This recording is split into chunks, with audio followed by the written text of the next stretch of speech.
자, 하고 여러분 반갑습니다. 7주차 강의 한번 진행해 보도록 하겠습니다. 7주차 강의는 에베소서 3장 기도와 송가입니다. 기도와 송가. 자, 학습 내용은 기도와 에베소서 3장에 담긴 기도와 송가인데요. 두 가지 내용이 담겨 있습니다. 하나는 성도들의 내적 강건함을 위한 기도, 사중적이지요. 네 가지에 대해서 기도를 요청하고 있고요. 두 번째는 그 기도를 듣고 성도들을 강건하게 해주실 하나님에 대한 찬양이 담겨 있습니다. 성도들의 강건함을 위한 기도를 드리면서 하나님께서 기도를 들어주실 것이다 라고 하는 큰 믿음을 바울은 가지고 있지요. 그 믿음 속에서 하나님을 찬양하면서 기도와 송가 부분을 마치게 됩니다.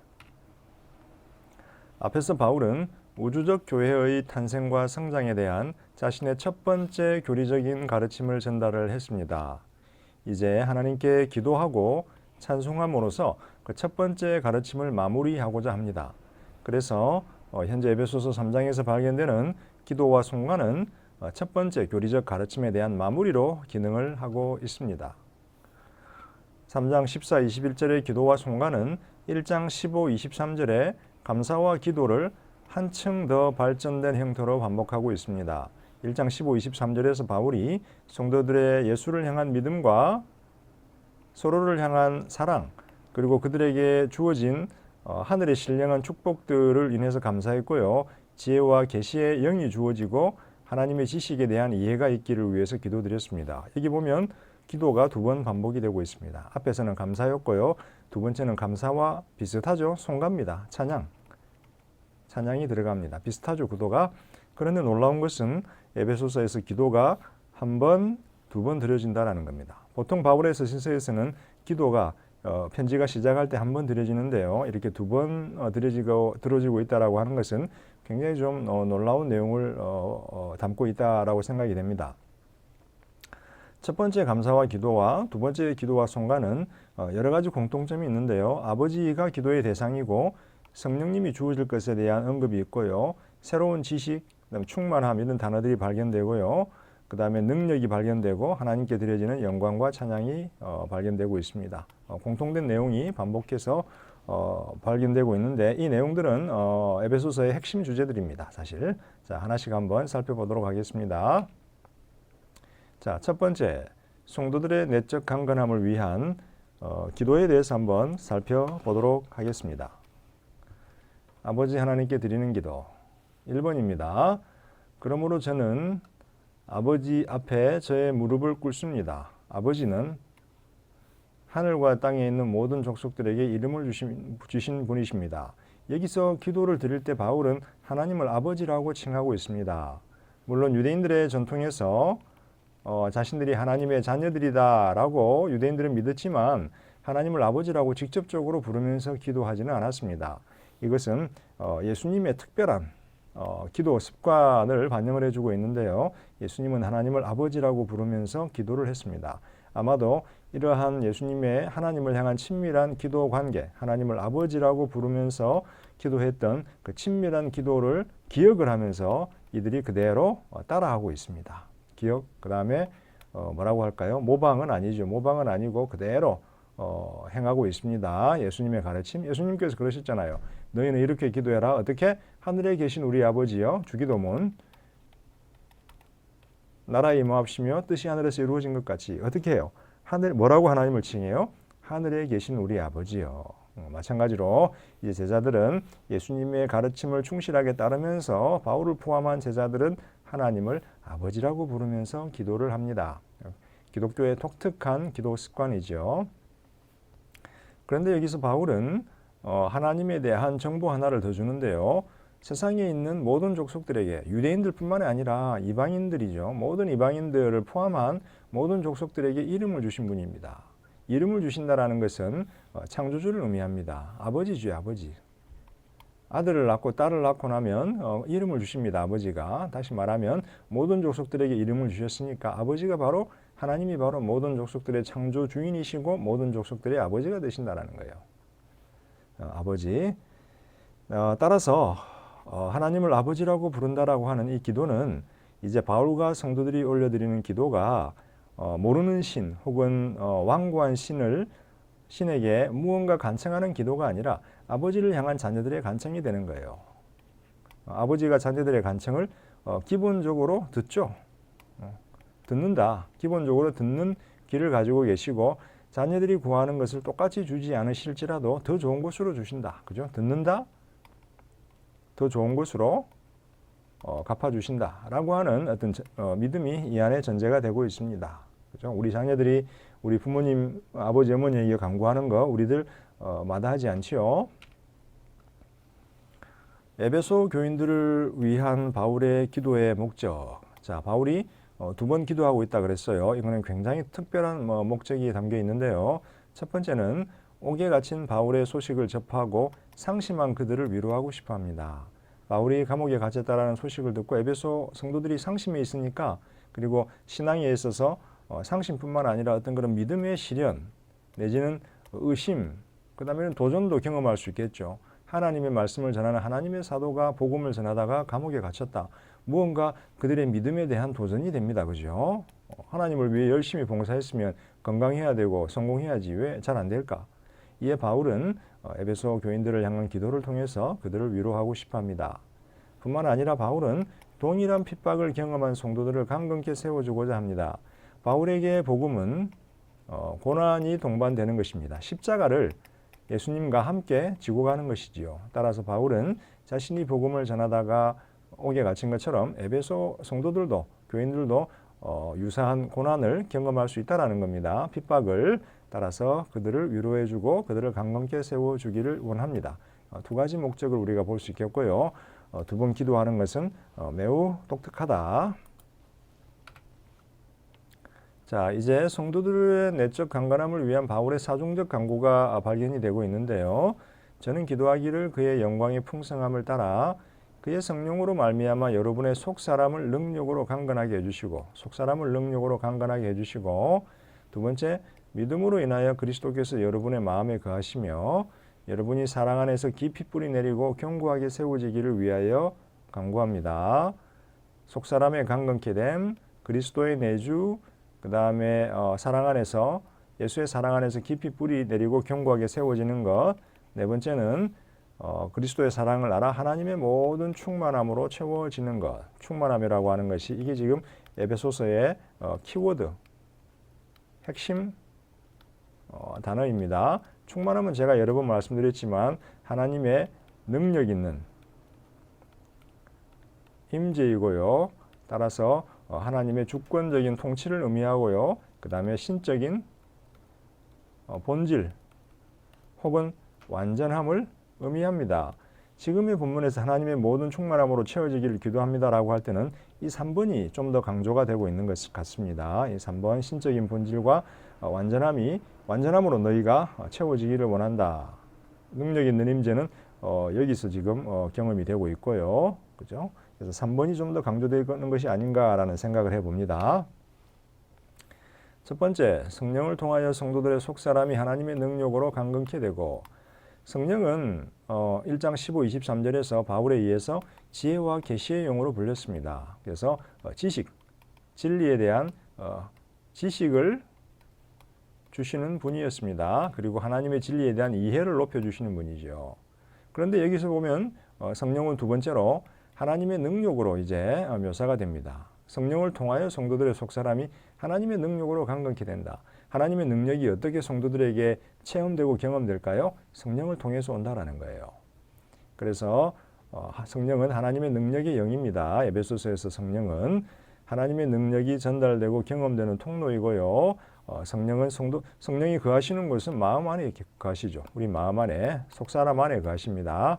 따라서 성령은 성도들의 속사람, 즉 마음을 위로하고 강하게 해 주십니다. 우리가 외로울 때, 슬플 때, 힘들 때, 지쳐 있을 때 성령의 위로를 경험하게 됩니다. 따라서 성령은 인간 마음의 가장 깊은 곳을 만지고 위로하시는 거죠. 위로, 그다음에 변화시켜 줄 수 있다라는 겁니다. 따라서 우리가 성령을 따라 걸으면 우리가 하나님을 만족시키는 삶을 살 수가 있고요. 육체의 욕심을 죽일 수가 있습니다. 왜? 성령은 우리 마음 안에 가장 깊은 곳에 거하시는 분이기 때문이고요. 하나님의 능력, 변화를 줄 수 있는 하나님의 능력이기 때문입니다. 두 번째는 부활하신 주 예수가 성도들의 마음 안에 거하기를 원한다라는 것입니다. 이제 주 예수의 임재가 성도들 안에 경험되기를 원한다라는 것인데요. 믿음을 통해서 그렇게 해달라고 하는 것입니다. 바울에게 하나님의 영은 이제 부활한 주 예수의 영입니다. 예수님이 올라가신 다음에 성령을 받아서 보내주셨죠. 사도행전 2장에 보면 베드로가 설교하지요. 예수께서 하늘로 올라가셔서 하나님 보좌 우편에 앉으신 다음에 하나님으로부터 성령을 받아서 제자들에게 보내주셨어요. 따라서 성령은 이제 하나님의 임재일 뿐만 아니라 부활한 예수의 영이면서 부활한 주 예수의 능력 있는 임재를 의미합니다. 그래서 성령 안에서 성도들이 이제 예수의 임재를 경험하거든요. 따라서 성령이 내주한다라고 하는 것은 주 예수가 내 안에 능력 있게 임재한다라고 하는 말과 이제 동의어가 됩니다. 예수님이 내 안에 임재한다라는 것은 무슨 의미를 가질까요? 예수는 주이시죠. 주이시기 때문에 주 예수의 주권적인 높아짐과 권위 그리고 통치를 함께 경험을 하는 것입니다. 예수님의 높아짐과 권위와 통치를 경험하기 때문에 내 안에 어떤 일이 발생하나요? 하나님 나라가 임하게 됩니다. 예수님의 통치, 하나님의 통치는 하나님 나라를 의미하죠.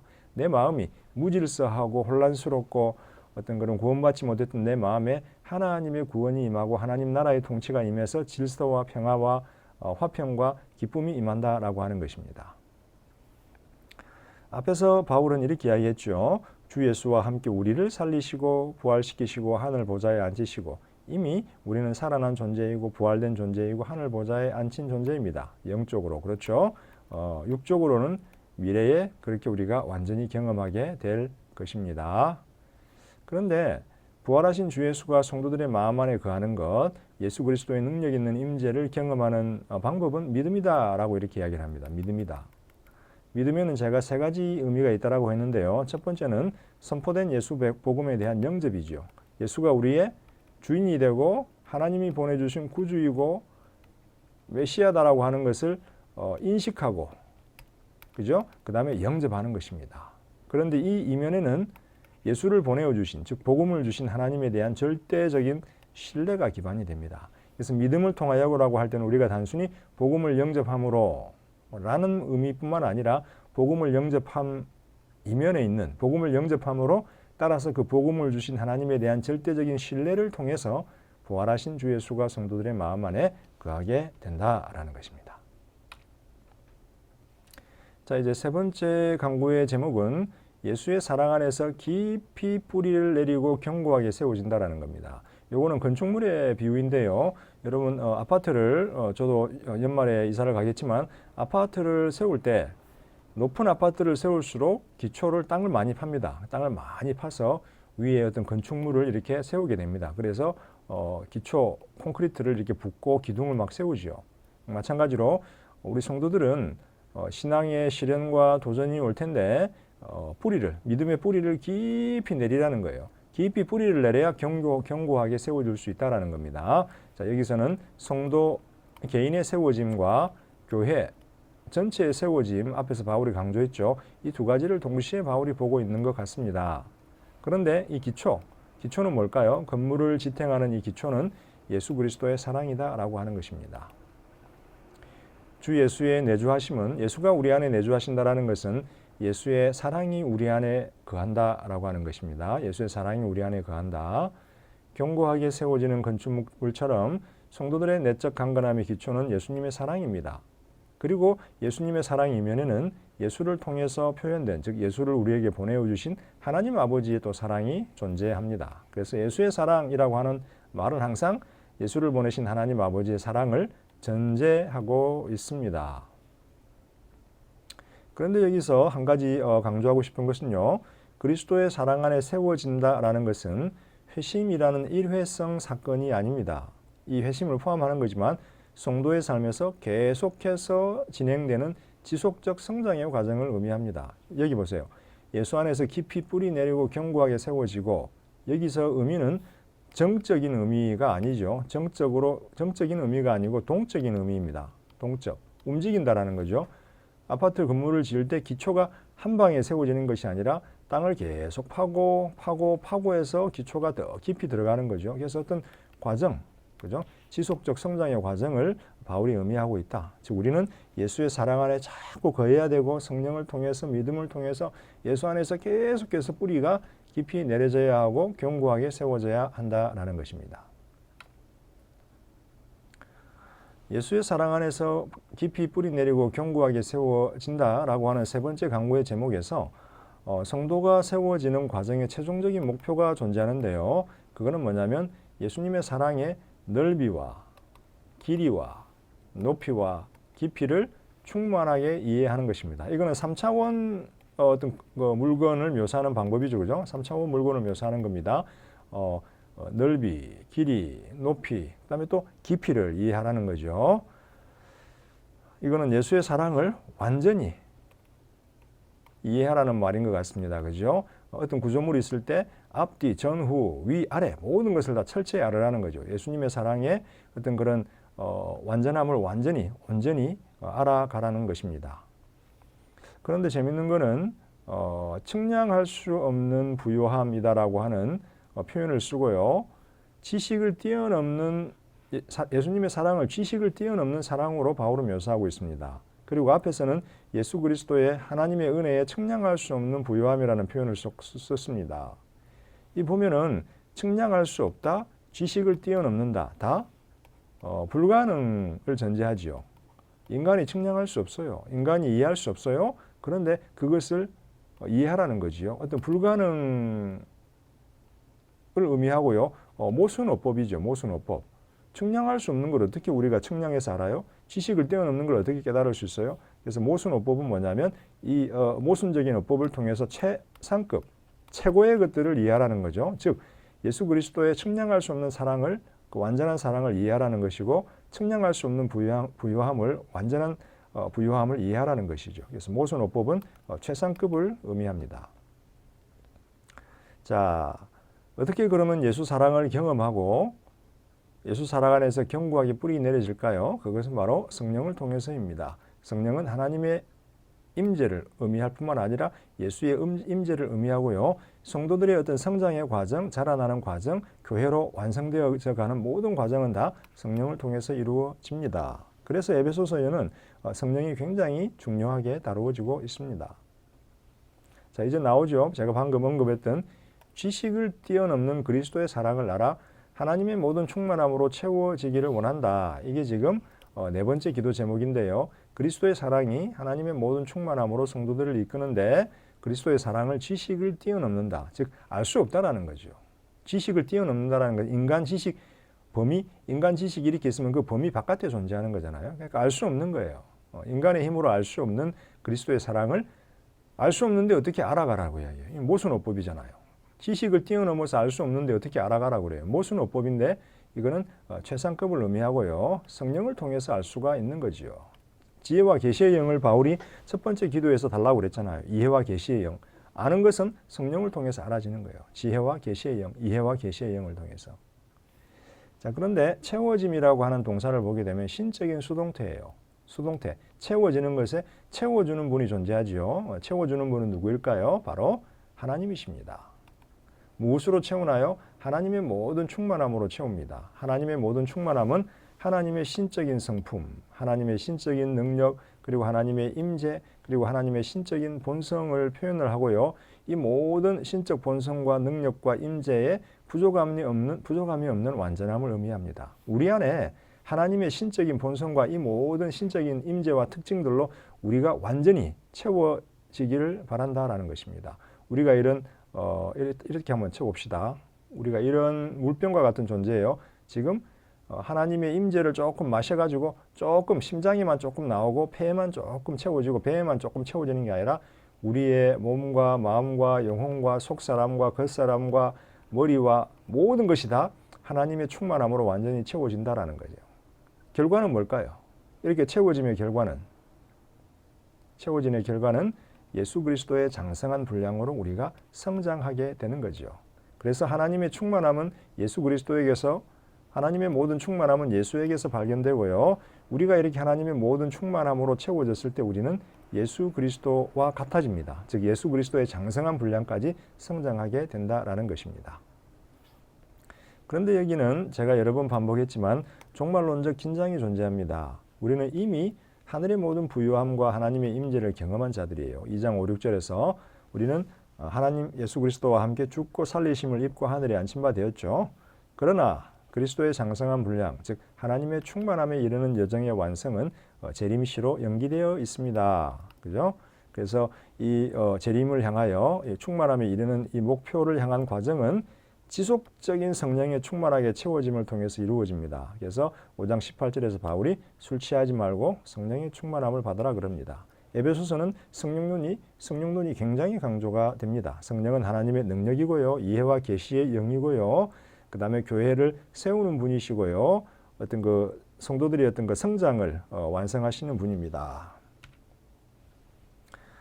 자, 이제 두 번째, 강건하게 하시는 하나님에 대한 찬양. 자, 기도했으니까 하나님을 찬양해야 되겠죠. 바울은 20절, 21절에서 이렇게 말합니다. 우리 가운데서 역사하는 능력을 따라 우리가 구하거나 생각하는 모든 것보다 더 넘치도록 능히 하실 수 있는 능력을 가진 분에게, 하나님이죠. 교회 안에서와 그리스도 예수 안에서 영원토록 영광이 드려지기를 축원합니다. 능력을 실행하는 분은 예수님인데 능력을 가지신 분, 그래서 영광의 대상이 되는 분은 하나님이십니다. 성도들을 향한 간구를 올린 바울은 그 간구를 들으실 하나님에 대한 찬양으로 마무리합니다.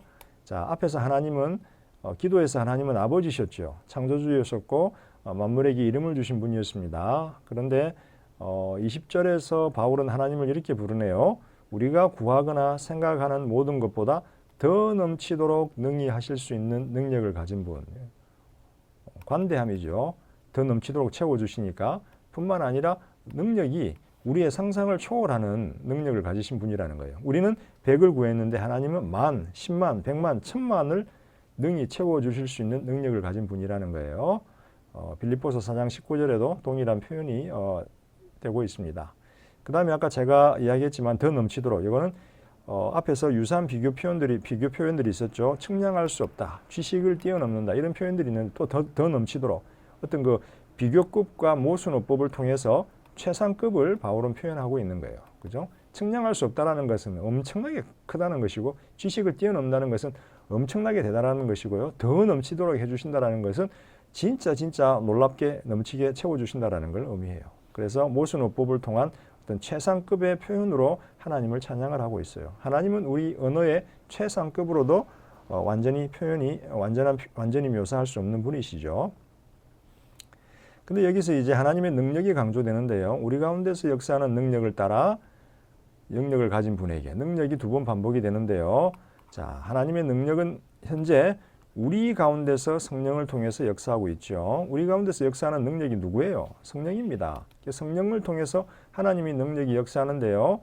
특별히 우리 안에서, 우리 가운데서 역사합니다. 여기서 우리는 ecclesiological, 교회론적 우리입니다. 다시 말하면 성도들의 모임인 교회 안에서, 바울에게 우리는 단순히 그냥 너와 나가 아니라 교회론적 우리, 성도들의 모임인 교회를 의미합니다. 이 교회에서 성령을 통해서 하나님의 능력이 역사하고 있다라는 것입니다. 놀라운 본문입니다. 그리고 이제 하나님을 향한 찬양이 담겨 있는데요. 앞선 기도에 대한 결론 부분이죠. 사중적인 기도를, 성도들이 강건케 되기를 위한 사중적인 기도를 올려드리고 이제 하나님에 대한 찬양을 통해서 자신의 기도를 바울은 마무리하고 있습니다. 그리고 이 찬양과 기도는 2장 1에서 3장 13에 담긴 교리적 가르침 전체에 대한 결론으로도 기능을 하는데요. 교리적 가르침은 두 가지였죠. 예수 그리스도를 통해서 성취된 하나님의 비밀, 그래서 개인의 회심, 구원, 화해가 이루어졌고요. 그 결과 탄생한 몸된 교회, 우주적인 교회라고 그랬죠. 우주적인 교회의 탄생에 대한 가르침을 바울이 앞에서 전달했습니다. 이제 기도와 찬양을 통해서 이 첫 번째 교리적 가르침을 마무리하고 있습니다. 그런데 하나님께 두 가지를 좀 더 이야기를 해야 될 것 같은데요. 하나님께 드려지는 영광은 예수 안에서 드려지고 교회 안에서 드려집니다. 그래서 위에 보면 그죠? 교회 안에서와 그리스도 예수 안에서 영원토록 영광이 드려진다라는 거예요. 그래서 교회 안에서 하나님께 찬양이 들려지는데 동시에 거기는 예수의 임재 속에서 예수의 사역을 통해서 이루어진다라는 거예요. 우리가 예수를 의지해서 하나님을 찬양하고 교회가 예수를 의지해서 하나님께 영광을 돌려드린다라는 거예요. 그런데 바울은 이렇게 이 표현을 추가하죠. 영원토록 영광이 드려져야 된다. 이게 뭐였어요? 이게 하나님의 모든 구원의 비밀의 최종적인 목표예요. 하나님이 모든 것들을 예정하시고 택하시고 구원하시고 완성하시고 통일시키신 목적은 바로 하나님이 영원토록 영광을 받기 위해서이죠. 문자적으로는 영원에 속한 모든 세대들에게 이렇게 돼 있어요. 헬라어에 보면 영원에 속한 모든 세대들에게 세대들이 하나님을 찬양해야 된다라고 이야기하는데 그냥 쉽게 영원토록이다라고 우리가 해석을 할 수 있겠습니다. 자, 이렇게 해서 여러분 기도와 바울의 기도와 찬양에 대해서 알아보았는데요. 이번 동영상도 여러분들에게 유익하셨기를 바라고 이제 다음 주차부터는 저희가 바울의 두 번째 교리적 가르침, 성도의 삶에 대한 복음의 영향에 대해서 살펴보도록 하겠습니다. 수고하셨습니다.